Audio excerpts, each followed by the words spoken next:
সমস্ত ক্রীড়ামোদী ভাইরা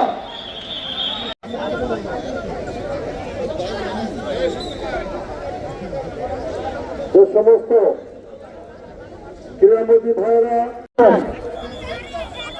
আপনাদের জন্য নির্দিষ্ট জায়গা রয়েছে, আপনারা নির্দিষ্ট জায়গায় বসে পড়ুন।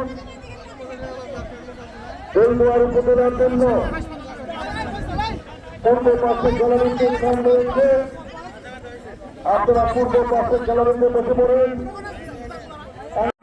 সামনের স্ক্রিনে আমাদের বাংলাদেশের অতি সাংবাদিক নেতা, বাংলাদেশের প্রধানমন্ত্রী দেশ তারেক রহমান কিছুক্ষণের মধ্যেই স্টেডিয়াম থেকে